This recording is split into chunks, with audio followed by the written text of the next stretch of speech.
नमस्कार दोस्तों, मेरे YouTube channel DS mathematics classes में आपका एक बार फिर से स्वागत है।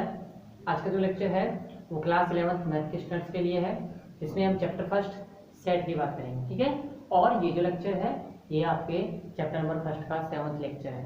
इस लेक्चर के अंदर हम एक्सरसाइज 1.1 से के जो भी आपके एग्जाम क्वेश्चन हैं उन सबको हम सोल्व करेंगे। ठीक भाई, एक्सरसाइज 1.1 के जितने भी क्वेश्चन हैं उनको हम आज सोल्व करेंगे, और साथ के साथ हम इस लेक्चर के अंदर जितना भी हमने अभी तक पढ़ा है उस सब का भी क्या करेंगे, एनालिसिस करेंगे। दैट मीन्स आप ये कह सकते हो कि जितने भी कंसेप्ट्स अभी तक आपने पढ़े हैं, जितना नॉलेज अभी तक आपने लिया है उसका एनालिसिस होगा इस एक्सरसाइज के अंदर कि आपने अब तक कितना क्या पढ़ा है, क्या नहीं पढ़ा।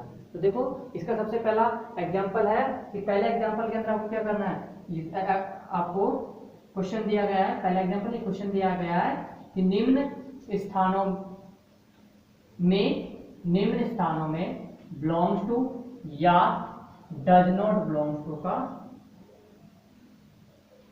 को भरकर, बिलोंग्स टू या डज नॉट बिलोंग्स टू को भरकर सही कथन बनाइए, सही कथन बनाइए।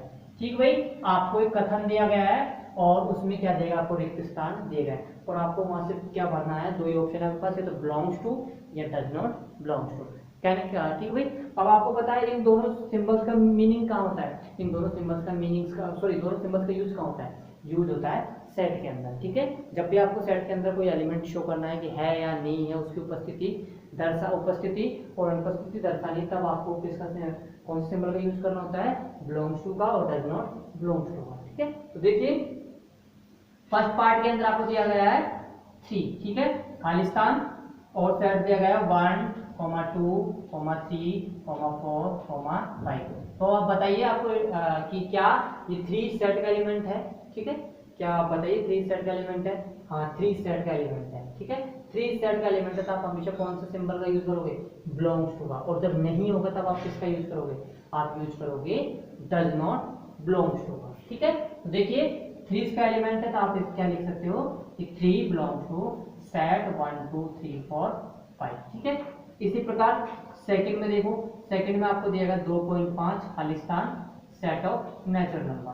ठीक है, अब आपको बताना है क्या ये 2.5 प्राकृत संख्या के समुच्चय में आता है नहीं आता। आपको पता है प्राकृत संख्या का समुच्चय क्या होता है, 1 से स्टार्ट होता है और कहां तक चलता है, इन्फिनिटी तक चलता है। ठीक है, तो आप देखते हो क्या 2.5 इसके अंदर है, नहीं है। ठीक है, या तो इसके अंदर 2 है, इसके अंदर 3 है, लेकिन 2.5 नहीं। तो आप क्या कौन सा सिंबल करोगे, डज नॉट बिलोंग टू। इसी प्रकार थर्ड देखिए, थर्ड है 0 खालिस्तान क्यू। ठीक है, अब आपको पता है यहाँ पे क्यू क्या है, यहाँ आपको मैंने बताया था क्यू क्या होता है, क्यू होता है परिमेय संख्याओं का समुच्चय। ठीक है भाई, ये क्यू क्या होता है, परिमेय संख्याओं का समुच्चय। ठीक है, अब परिमेय संख्याओं का समुच्चय आप क्या कह सकते हो कि इस सेट में जो संख्याएं होंगी उनका रूप क्या होगा, उनका रूप होगा p बटा q, जहाँ पे p और q किसको बिलोंग करेंगे, z को, और q क्या होगा, नॉन जीरो होगा। ठीक है, q क्या होगा, नॉन जीरो होगा। ठीक है, तो आप देखिए क्या हम इस जीरो को परिमेय संख्या के रूप में लिख सकते हैं, नहीं लिख सकते। तो हाँ, हम इस जीरो को परिमेय संख्या के रूप में लिख सकते हैं। किस प्रकार, 0/1 टाइप में।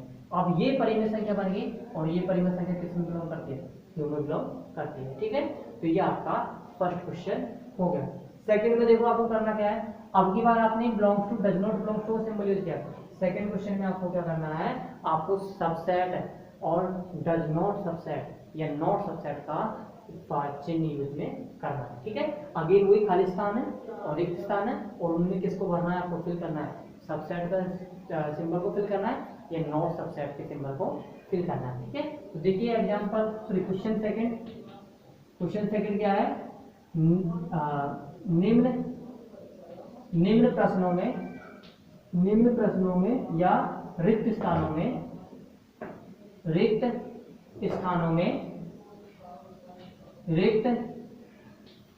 में सबसेट या नॉट सबसेट को भरकर सही कथन बनाइए। ठीक है, सही कथन बनाइए, ये आपको करना है। ठीक है भाई, इस क्वेश्चन के अंदर अब आपको अगेन क्या देगा, आपको फर्स्ट पार्ट देगा इसके, फर्स्ट पार्ट में क्या क्या दिया गया है, एक सेट दिया गया जिसमें एलिमेंट क्या है 1 2 3, ठीक है, एक सेट दिया गया जिसमें एलिमेंट है 1 2 3, फिर उसके बाद दिया गया आपको रिक्त स्थान, ठीक है, और फिर अगेन एक और सेट दिया गया 1 2 3 4 5, ठीक है। आपको क्या करना है, इन दोनों सिंबल्स का उपयोग करना है, दोनों सिंबल्स में से किसी एक का उपयोग करना है, ठीक है। इसको उपयोग कब करोगे, इसको उपयोग जब करोगे जब किसी भी सेट का एलिमेंट, प्रत्येक एलिमेंट किसी अन्य सेट के अंदर विद्यमान है, तब आप किसका प्रयोग करोगे, इसका। और उस सिंबल का प्रयोग कब करोगे कि जब सेट में कम से कम एक अवयव ऐसा हो कि वो दूसरे सेट में विद्यमान ना हो, तो किसका प्रयोग करना आपको, नॉट सबसेट का सिंबल्स का प्रयोग करना, ठीक है। तब देखिए पहले एग्जाम्पल पार्ट के अंदर 1 2 3, ये सेट के अंदर 3 एलिमेंट है, क्या ये 3 एलिमेंट उस सेट के अंदर है 1 2 3, तो आप कौन से सिंबल का यूज करोगे, आप यूज करोगे इस सिंबल का, ठीक है, किसका यूज करोगे, सबसेट वाले सिंबल का यूज करोगे। इसी प्रकार सेकंड में देखो, सेकंड है आपके पास ए ई ओ, ठीक है, सेकंड है ए ई ओ, रिक्त स्थान ए बी सी, ठीक है। अब बताइए क्या ये उसका सबसेट होगा या नहीं होगा, ठीक है। अगर ये सेट उसका सबसेट होगा तो इसका प्रत्येक एलिमेंट उसमें होना जरूरी है। आप देखो यहाँ पे इसका प्रत्येक एलिमेंट है कि उसमें नहीं है, ए तो है लेकिन ई और ओ नहीं है, तो आप क्या कह सकते हो कि यहाँ पे कौन सा सिंबल आएगा, नॉट सबसेट का सिंबल आएगा, ठीक है।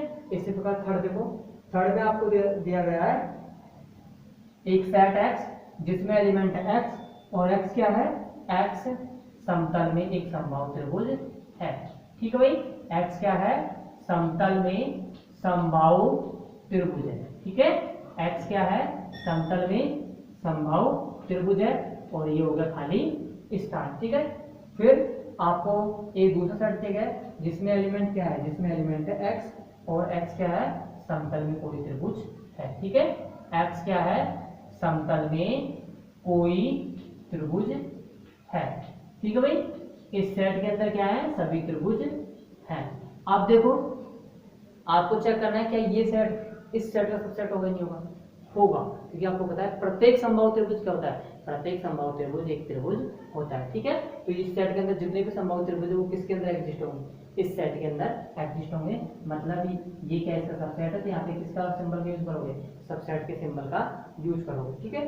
फिर उसके बाद क्या है, उसके बाद है आपका फोर्थ पार्ट, ठीक है। फोर्थ पार्ट में देखो, फोर्थ पार्ट में आपको सेट के अंदर एलिमेंट देंगे x, ठीक है, और ये x क्या है, ये x समपूर्णांक है, ठीक भाई, ये x क्या है, समपूर्णांक है।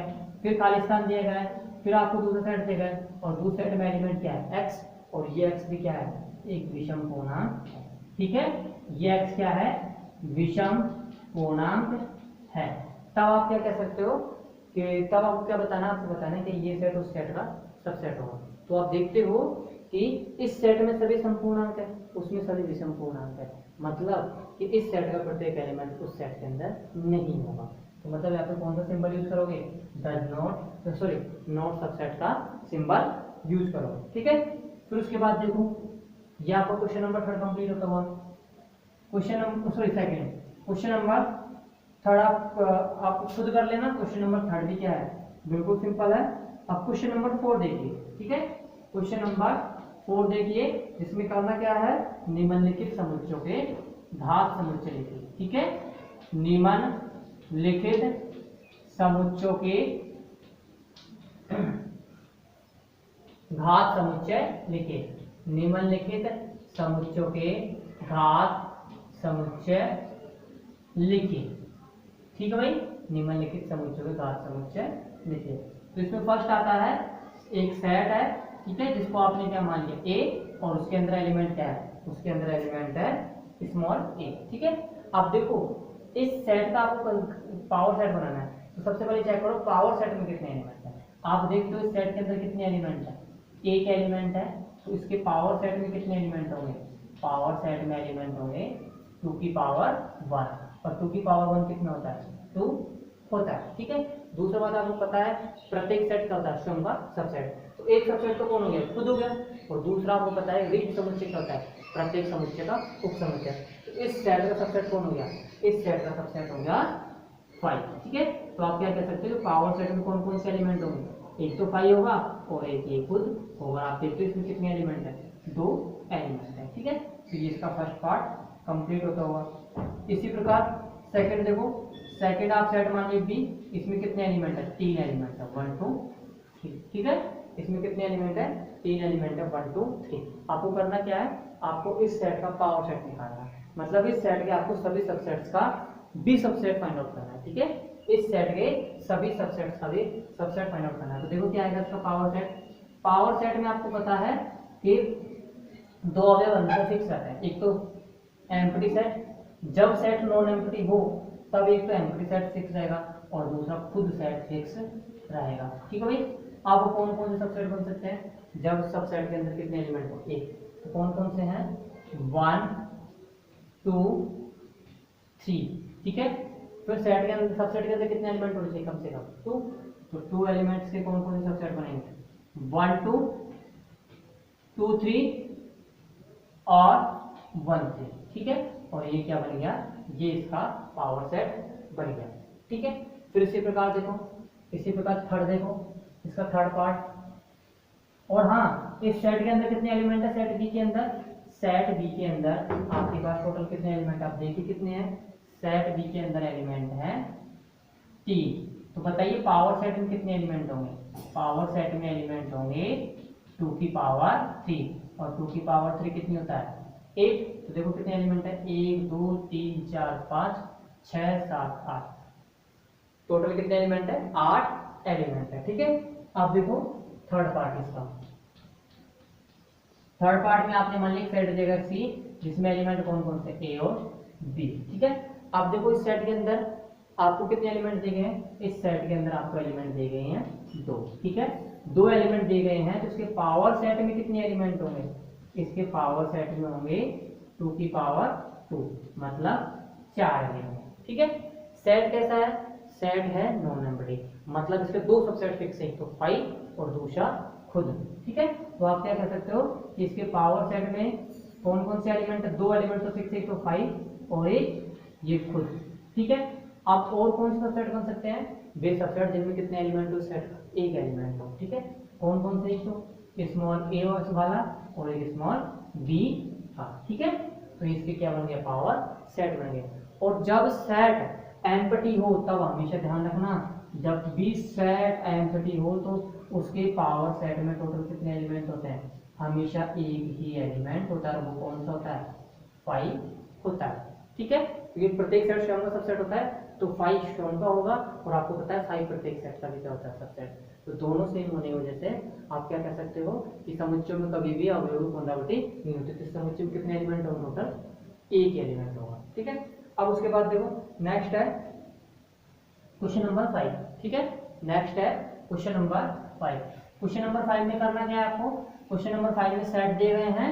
ठीक है, जिनमें क्या है, जिनमें आपको वास्तविक संख्या दी है और उन वास्तविक संख्याओं को किस रूप में दिखाना है, उन वास्तविक संख्याओं का आपको अंतराल के रूप में दिखाना है। ठीक है, देखो कैसे दिखाओगे, तो आपको फर्स्ट पार्ट दिया गया है, फर्स्ट पार्ट में आपको एक सेट दिया गया है ए, जिसमें एलिमेंट क्या है, एक्स, और वो एक्स क्या है, वास्तविक संख्या, और वो वास्तविक संख्या कहां से कहां के बीच में, -3 से 6 के बीच में। ठीक है, इसी प्रकार सेकेंड पार्ट में देखो एक सेट दिए गए बी, जिसमें क्या है, एलिमेंट एक्स है, और वो एलिमेंट एक्स क्या है, रियल नंबर्स है। ठीक है, और वो एक्स कहां से कहां के बीच में है, एक्स -4 से 8 के बीच में है, और इनके बराबर भी है। ठीक है, इसी प्रकार पार्ट थर्ड के अंदर देखो सेट सी दी गया है, जिसके अंदर एलिमेंट एक्स है, और वो एक्स क्या है, वास्तविक संख्या है, और ये वास्तविक संख्या कहां से कहां के बीच में, 4 से लेके 9 के बीच में, और साथ साथ 9 के बराबर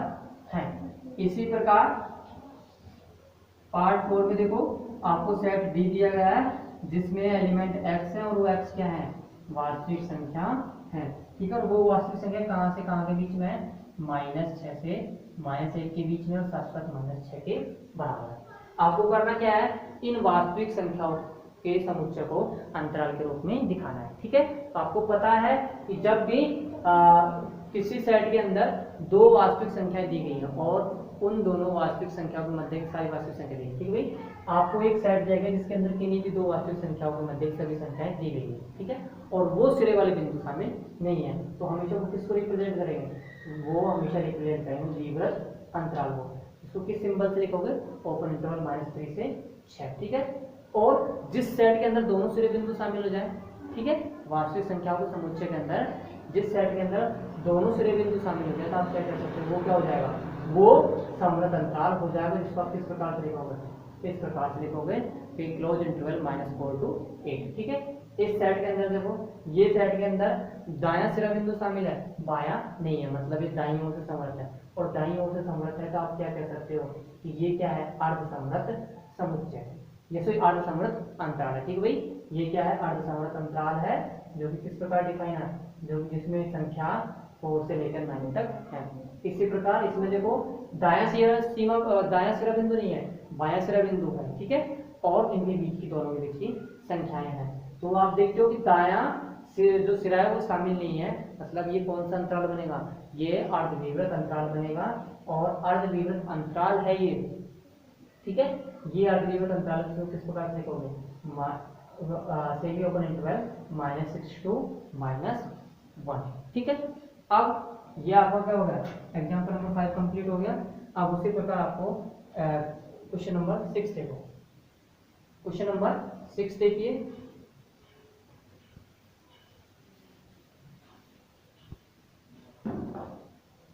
सिक्स के अंदर का आपको करना क्या है, आपको एक सेट दिया, सॉरी, आपको अंतराल दिए गए हैं और उन अंतरालों को आपको किस रूप में लिखना है, उन अंतरालों को आपको लिखना है समुच्चय के रूप में, ठीक भाई। आपको अंतराल दिए गए हैं, उन अंतरालों को आपको किस रूप में लिखना है, उन अंतरालों को आपको समुच्चय के रूप में लिखना है, मतलब वास्तविक संख्याओं के समुच्चय के रूप में, ठीक है। किसके रूप में लिखना है, वास्तविक संख्याओं के समुच्चय के रूप में लिखना है। अब देखो, इसमें फर्स्ट पार्ट है ओपन इंटरवल -4 to 0, सेकंड है सेमी ओपन इंटरवल -3 to 7, और थर्ड है क्लोज इंटरवल 6 to 8, और फोर्थ है सेमी क्लोज इंटरवल 3 to 10, ठीक है, सेमी क्लोज इंटरवल 3 to 10। अब देखिए आप यहाँ पे इनको वास्तविक संख्याओं के समुच्चय के रूप में किस प्रकार से लिखते हैं। आप देखते हो इस सेट के अंदर एलिमेंट है x, ठीक है, और वो सभी x क्या है, वास्तविक संख्याएं हैं, लेकिन कहां से कहां तक है, वो -4 से 0 के बीच में। और यहाँ पे आप देखते हो कि सिरे बिंदु -4 और 0 से अंतराल के अंदर नहीं है, तो इस अंतराल के अंदर ये दोनों बिंदु नहीं है, तो आप क्या कह सकते हो कि ये कहां से कहां तक की वास्तविक संख्याओं का समुच्चय है, -4 से 0 तक की वास्तविक संख्याओं का समुच्चय है, जिसमें दोनों सिरे बिंदु शामिल नहीं है, ठीक है, मतलब इक्वल का चिन्ह नहीं आएगा।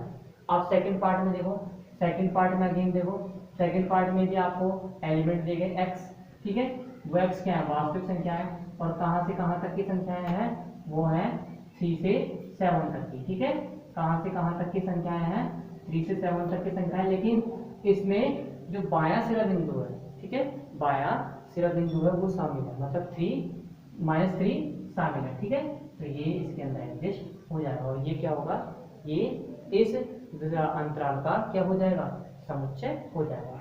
इसी प्रकार इस अंतराल के अंदर देखते हो आप, तो इस अंतराल के अंदर दोनों सिरे बिंदु क्या है, शामिल है, दोनों सिरे बिंदु शामिल है, तो आप क्या कह सकते हो, इस अंतराल के अंदर वास्तविक संख्याएं होंगी x, जो कि कहां से कहां के बीच में होंगी, 6 से 8 के बीच में होगी, और जिसमें 6 भी शामिल होगा और 8 भी शामिल होगा, ठीक है, इसमें 6 भी शामिल होगा और 8 भी शामिल होगा।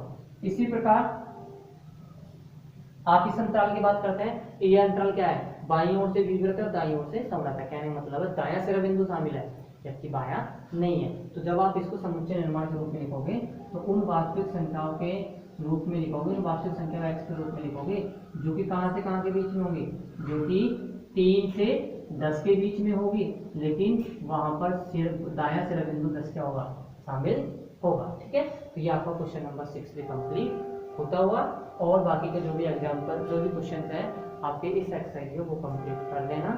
तो आज का जो लेक्चर है, लेक्चर नंबर 6 से 7 जो भी है ये आपका कंप्लीट होता हुआ, धन्यवाद।